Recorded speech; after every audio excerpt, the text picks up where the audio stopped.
It can happen. Are you sure? Yeah. Where's he from?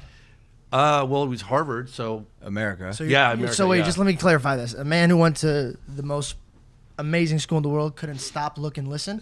Hold on a second. I know.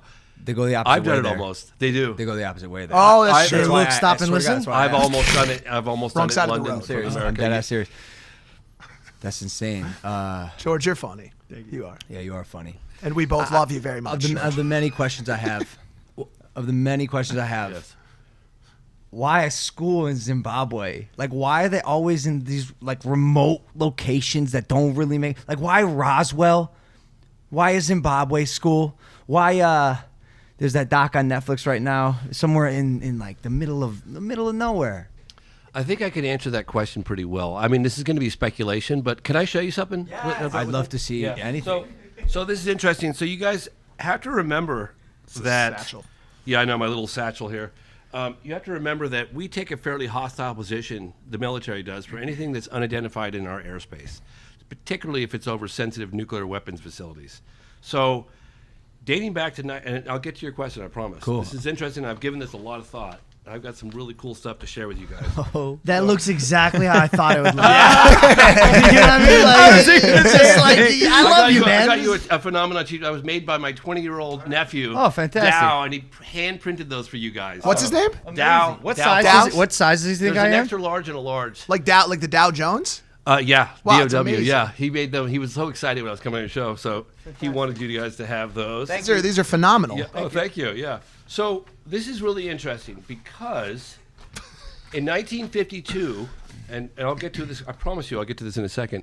So in 1952, we were taking a fairly hostile approach towards any unidentifieds or unknown in the airspace. Of course. To the point where there was an incursion over the White House and the Capitol building. We talk about it in the film with UFOs over 2 consecutive weekends in July of 1952.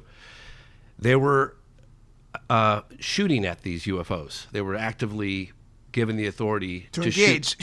and shoot at yeah. them. Yes, and there was some testimony from extremely credible people that one of them was successfully shot and some of the debris fell to the ground and was recovered.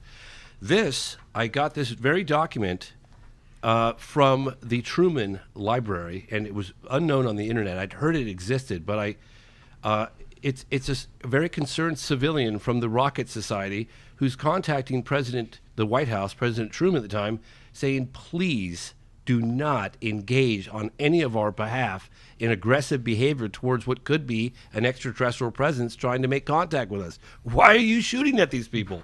This is the original telegram from 1952. You could read part of it. It's But pretty you cool. know the why. So 1952, the beginning of the Cold War, correct? Like we're actively Absolutely. in a major issue with Russia. Everybody is on edge. We're waiting for Absolutely. atomic warfare and Absolutely. nuclear winter. And so tensions are already extremely high in the country at that point. So Can I read this? please, yes. Go. I got this from the Truman Library. The President, the White House. I respectfully suggest that no offensive action be taken against the objects reported as unidentified, which have been sighted over our nation.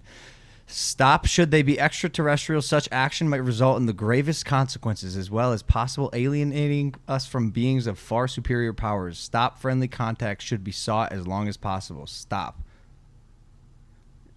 Guy kind of sounds like he was fucked up, man. Well, no, because the stop is a telegram, so it's telling you to Oh. stop. You're not supposed to read that part. Okay. Sorry, I should have said something beforehand. He's drunk and he's like, He's all, Stop. So anyway, so in the middle of doing Written by GP. so in the middle of doing this research, I started hearing about these landing cases at schools, and I was like, come on, I just can't believe that school landings could be happening and that the whole world not know. I just couldn't wrap my mind around it. So there was another case that happened in Australia in 1966. It's the Westall Primary School. There were 350 witnesses on that case. 10:30 in the morning, broad daylight, UFO over the school. Every single student, including the teachers, out there looking at this thing in broad daylight. And then it lands just outside of the school playground. And a bunch of kids jump the fence against the will of the teachers, like, stop, total mayhem, and they run out and they come within 10 feet of this object sitting on the ground, okay, at a school. So I'm thinking to myself, and then you got the Africa case, there was cases in France, there was cases in England.